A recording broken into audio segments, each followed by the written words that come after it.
ಹೌದು ನೋಡಿ, RSSನ ಸಂಸ್ಕೃತಿನೇ ಹಾಗೆ.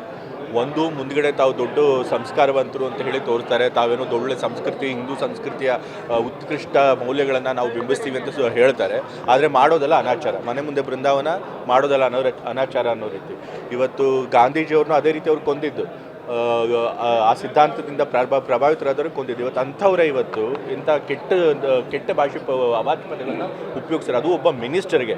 ಇನ್ನೊಬ್ಬ ಮಿನಿಸ್ಟ್ರಿಗೆ ಅಷ್ಟೊಂದು ಕೆಟ್ಟ ಪದಗಳನ್ನು ಉಪಯೋಗಿಸುವಂಥ ಸಂಸ್ಕಾರ ಇರೋರು ಇನ್ನು ಸಾಮಾನ್ಯ ಜನರಿಗೆ ಇನ್ಯಾವ ರೀತಿ ಇದು ಮಾಡ್ತಾರೆ. ಸೊ ಕಾನೂನು, ಸಂವಿಧಾನ ಯಾವುದಕ್ಕೂ ಗೌರವ ಕೊಡದಿರುವಂಥ ಒಂದು ಸಂಸ್ಥೆ. ಸೊ ಹಾಗಾಗಿ ಸರ್ಕಾರ ಸರಿಯಾದ ಕ್ರಮ ತೆಗೆದುಕೊಳ್ಳದೆ ಖರ್ಗೆ ಅವ್ರು ಸರಿಯಾಗಿ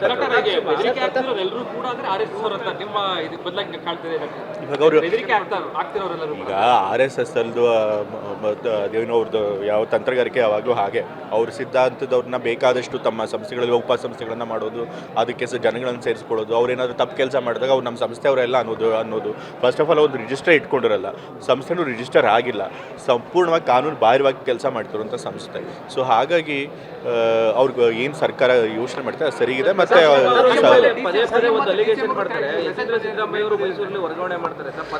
ಪ್ರತಾಪ್ ಸಿಂಹ ಯಾರ್ರೀ?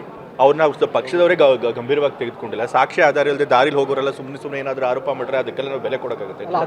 ಅವ್ರ ಪಕ್ಷನೇ ಅವ್ರಿಗೆ ಗೌರವ ಕೊಟ್ಟಿಲ್ಲ, ಅವ್ರನ್ನ ಗಂಭೀರವಾಗಿ ತೆಗೆದುಕೊಳ್ಳೋದು ನಾವ್ಯಾಕೆ ತಗೋಬೇಕು? ಸೊ ಹಾಗಾಗಿ ಪ್ರಶ್ನೆ ಗೊತ್ತಿಲ್ಲ.